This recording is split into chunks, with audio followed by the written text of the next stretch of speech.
তো ইউসুফ আলাইহিস সালাতু ওয়াস সালাম তিনি কার সন্তান এটা জানা দরকার আছে না? এই জন্য আমি ইব্রাহিম থেকে নিয়ে আসতেছি। ইব্রাহিম ইউসুফ ইবনে ইয়াকুব, দ্যাট মিনস ইসরাইল ইবনে ইসহাক ইবনে ইব্রাহিম আলাইহিস সালাম। জোরে বলুন সুবহানাল্লাহ। ইব্রাহিম আলাইহিস সালামের সন্তানের নাম ইসহাক। আমি ইসমাইল সম্পর্কে গত জুমা বলছি না, এর আগে জুমাতে। এখন বলছি ইসহাক সম্পর্কে। আল্লাহ পাক ইব্রাহিম আলাইহিস সালামকে বলছিলেন যে আমি আপনার মাধ্যমে সারা জগৎ আবাদ করব, আপনার সন্তানদের মধ্যে আমি হাজার হাজার নবী পেশ করব। আমি আপনাদেরকে বলেছিলাম গত জুমার আগের জুমাতে, ইব্রাহিম আলাইহিস সালাতু ওয়াস সালামের দুইজন সন্তান, এক সন্তান ইসমাইল আলাইহিস সালাম, আরেক সন্তান ইসহাক আলাইহিস সালাম।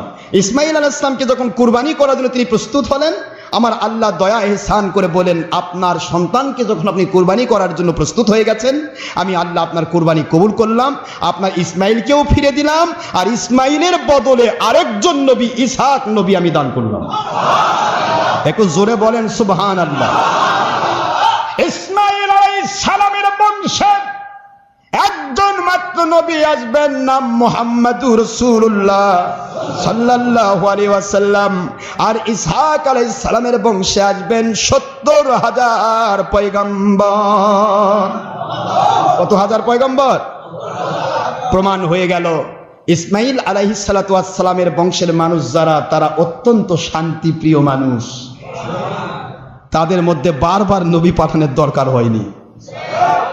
ইসহাক আলাইহিস সালামের মধ্য দিয়ে যে মানুষগুলি আসছে, এই মানুষগুলির মধ্যে বড় শয়তান ধোঁকা দিয়েছিল, যার কারণে তাদের মধ্যে বারবার নবী পেশ করতে হয়েছে।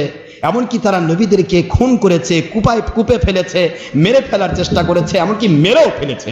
আল্লাহ বলেছেন ওয়া ইয়াকতুলুনান নাবিয়্যিনা বিগায়রিল হক। কথাগুলি অল্প সময় বলা যায় না, জুমার দিন তো। আমি আপনাদেরকে বলছিলাম যে বিনাশ কারণে তারা নবী রাসূল আলাইহিস সালামদেরকে শহীদ পর্যন্ত করেছেন। যেরকম নাউজুবিল্লাহ। ইব্রাহিম আলাইহিস সালাতু ওয়াস সালামের সন্তানের নাম হলো ইসহাক আলাইহিস সালাম, আর ইসহাক আলাইহিস সালামের সন্তানের নাম হচ্ছে ইয়াকুব আলাইহিস সালাম, আর ইয়াকুব আলাইহিস সালামের সন্তানের নাম হচ্ছেন ইউসুফ আলাইহিস সালাম। মনে থাকবে? ইউসুফ আলাইহিস সালাতু ওয়াস সালাম ব্যাপারে একটা ধারণা দিই আমি, আপনাদের কষ্ট হচ্ছে? ইউসুফ আলাইহিস সালাতু ওয়াস সালাম, নবী রাসূলদের ধারণা পাওয়া, এটা কোরআন সুন্নাহর শিক্ষা নয়। ইউসুফ আলাইহিস সালাতু ওয়াস সালামের ধারণা দিই আপনাদেরকে। ইয়াকুব আলাইহিস সালাতু ওয়াস সালাম তিনি বর্তমান সিরিয়া, দামেস্ক, মিশর, ইজিপ্ট, এই মধ্যবর্তী স্থানটাকে বলা হয় সিরিয়ার এলাকা বলা হতো তখন কেনান। কি বলা হতো বলেন? কেনান। আর সিরিয়া থেকে মিশর পর্যন্ত, এই মিশরটার নাম বিভিন্ন সময় বিভিন্নভাবে আসছে। এখন সিরিয়ার পরে মিশরের আশপাশ এরিয়াতে একটা জায়গার নাম ছিল ফারদান। এই ফারদানের হারান নগরীতে হযরত ইয়াকুব আলাইহিস সালাতু ওয়াস সালামকে আল্লাহ পাক ওহী নাজিল করলেন যে আমি আপনাকে এই ফারদান হারান এলাকায় আপনাকে আমি আল্লাহ 12টি সন্তান দান করব, 12টি ছেলে সন্তান দান করব। সুবহানাল্লাহ পড়বেন না জোরে? এই সন্তান দিয়ে এই পুরা এলাকার বিস্তীর্ণ জায়গা আপনাকে আমি দান করতেছি, এটা আপনি পালন করবেন, পশুপালন করবেন, এ করবেন, বিভিন্ন রকমের শস্য পালন করবেন, করে এখানে আপনি বাস করবেন। এই পশুপালনকে নিয়েই অধিকাংশ নবী রাসূল আলাইহিস সালাম, বনি ইসরাইলের যত নবী রাসূল এসেছেন, অধিকাংশ নবী রাসূল আলাইহিস সালামের জীবনী পাওয়া যায় তারা পশুপালন করেছেন। সুবহানাল্লাহ পড়বেন না জোরে? আমার আখি রাসূল পাক সাল্লাল্লাহু আলাইহি সাল্লাম, তিনিও কিন্তু প্রাথমিক পর্যায়ে তিনি ছাগল চালাইছেন না? ছাগল চালাইছেন, ছাগলের দায়িত্ব পালন করেছেন। এটা আল্লাহ বোঝাচ্ছেন যে প্রথমে ছাগলদেরকে তারা হেদায়েত করেন, অর্থাৎ ছাগলদেরকে তারা পথ দেখান। এরপরে এই ছাগলকে পথ দেখানোর মধ্য দিয়ে আল্লাহ পাক সারা দুনিয়ার মানুষকে পথ দেখানোর দায়িত্ব তাদেরকে দান করেন। ছাগল পালন করতে গেলে তাকে অবশ্যই ছাগলের পরিচালনার ক্ষেত্রে কষ্ট পেতে হয় না? না, মনে হয় আপনি কষ্ট পাচ্ছেন। এই ছাগল পরিচালনার ক্ষেত্রেও নবী রাসূল আলাইহিস সালামের জিন্দেগিতে ছাগল পরিচালনার ক্ষেত্রটা, এটারও একটা বিশাল একটা তাৎপর্য রয়েছে। এই তাৎপর্য নিয়ে কথা বললেও আমার অনেক সময় প্রয়োজন। আমি বলছিলাম যে ইব্রাহিম আলাইহিস সালাতু ওয়াস সালামের সন্তান ইসহাক, ইসহাকের সন্তান ইয়াকুব আলাইহিস সালাতু ওয়াস সালামকে আল্লাহ রাব্বুল আলামিন তার শ্বশুর বাড়ি এলাকা, এটা শ্বশুর বাড়ি মানে মামার বাড়ি, ফারদান নগরটা ছিল মামার বাড়ি, আর কেনান হলো আব্বার বাড়ি, ইসহাক ইয়াকুবের বাড়ি। কথা কি বুঝতেছেন নাকি? এই কেনানে এসেছিলেন হযরত ইব্রাহিম আলাইহিস সালাম বাবেল থেকে, ইরাকের বাবেল থেকে কেনানে এসে তিনি স্থাপন করেছিলেন। এই বাবেল পরবর্তীতে ইসহাক আলাইহিস সালাম কেনানে স্থান দখল করলেন। কেনানের থেকেই তিনি ইব্রাহিম হযরতে ইয়াকুব আলাইহিস সালাম এখানে জন্মগ্রহণ করলেন। এখানে তিনি যৌবন প্রাপ্ত হওয়ার পর তিনি আল্লাহ পাকের হুকুমে তিনি কেনানে তিনি কি ফাদ্দানে তিনি সেখান থেকে রওনা দিলেন, হিজরত করলেন। এই ফাদ্দানে গিয়ে সেখানে তার শ্বশুর নাম ছিল লাবান। তার জিন্দেগির কাজই ছিল পশু পালন, হাজার হাজার পশু, ছাগল, ভেড়া, এগুলি তার সম্পদ ছিল। এর মধ্যে তিনি সেখানে গেলেন, যাওয়ার পরে তার এই মামা তাকে গ্রহণ করলেন, তাকে ছাগলের পাল দেখাশোনার দায়িত্ব দান করলেন এবং তার মেয়ের সাথে বিবাহ দিলেন। সুবহানাল্লাহ জোরে বলেন। তো হযরতে ইয়াকুব আলাইহিস সালামের স্ত্রী হলো দুইজন। প্রথমে কয়জন স্ত্রী? দুইজন। একজন লিয়া বিনতে লিয়ান, লিয়া আলাইহাস সালাম, আর আরেকজন হচ্ছে রাহিল আলাইহাস সালাম। এই দুইজন ছিল তার স্ত্রী। খুব বোঝার চেষ্টা করেন, কথাগুলি না বুঝলে কোরআন বোঝা সহজ হবে না। আমি আগে একটা বলতেছি কি জন্য, যে কোরআন বোঝা সহজই করার জন্য। কে কোথা থেকে আসে? হযরত ইব্রাহিম আলাইহিস সালামের সন্তান ইসহাক, ইসহাক আলাইহিস সালামের সন্তান ইয়াকুব, ইয়াকুব আলাইহিস সালাম থেকে আমি শুরু করছি। ইয়াকুব আলাইহিস সালামের স্ত্রী কয়জন? দুইজন। দুইজন স্ত্রী, একজন স্ত্রীর একজন কানিজ ছিল। রাহিল আলাইহাস সালাম 11 বৎসর পর্যন্ত সন্তান হচ্ছিল না। তার কানিজকে দিয়ে হযরত ইয়াকুব আলাইহিস সালামকে বিবাহ দিলেন। সুবহানাল্লাহ জোরে বলেন। রাহিলের কানিজ ছিল, কষ্ট হচ্ছে আপনাদের বুঝতে, রাহিলের কানিজ একজন ছিল আর লিয়ার কানিজ ছিল আরেকজন। এই দুইজন, একজনের নাম বিলহে, আরেকজনের নাম জুলফা। এই দুইজনকেই আবার নতুন করে ইয়াকুব আলাইহিস সালাম সাথে তার স্ত্রীগণ বিবাহের ব্যবস্থা করলেন সন্তান প্রজন্মের জন্য।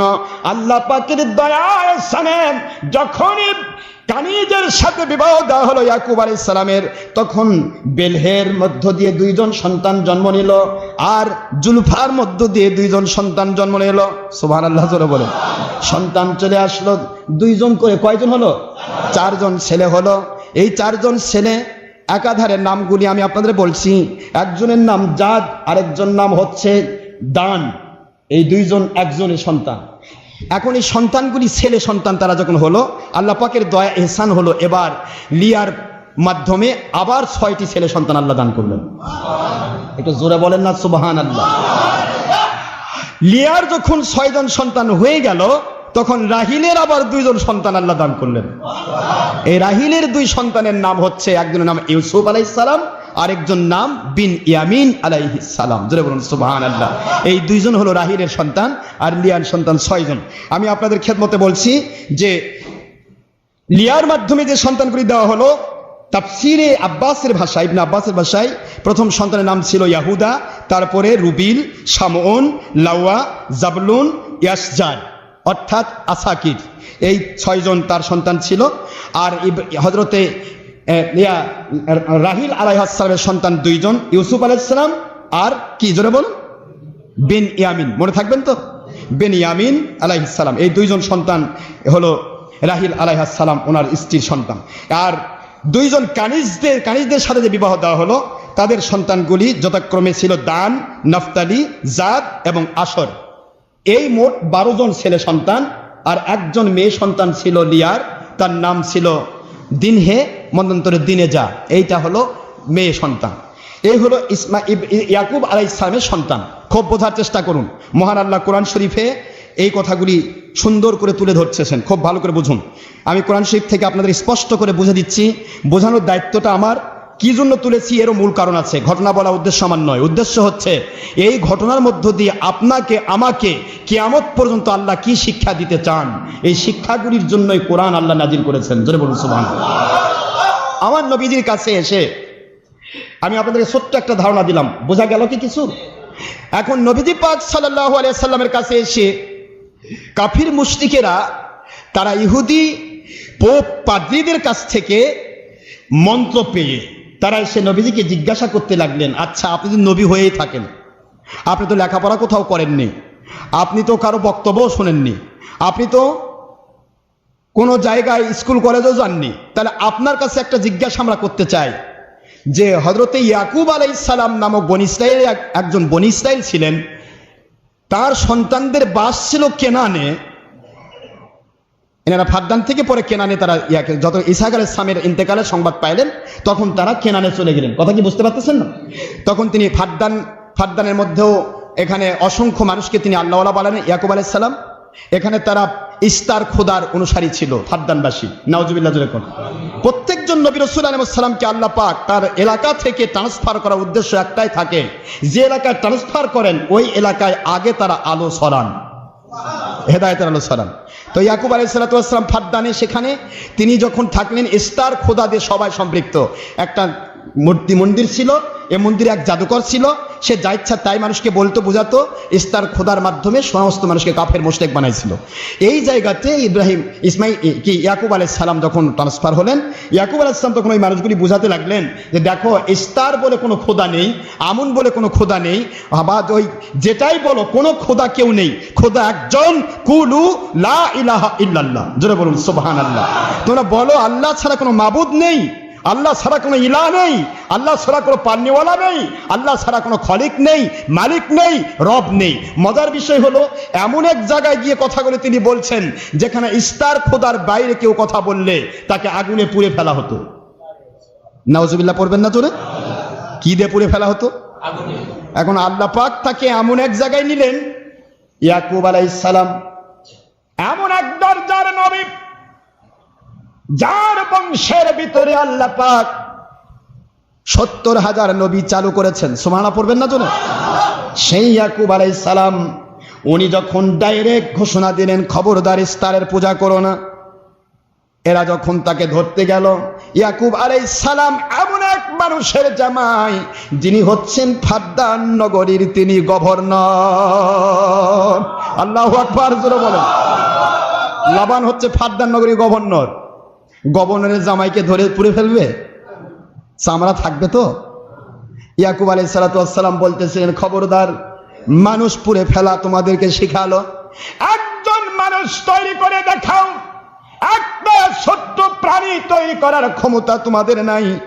যেই খোদার তোমরা পূজা করছো ওদেরকে নিজ হাত দিয়ে তোমরা বানাইলে, নিজ হাত দিয়ে তোমরা তৈরি করলে, আবার তাকে তোমরা খোদা মানতেছ।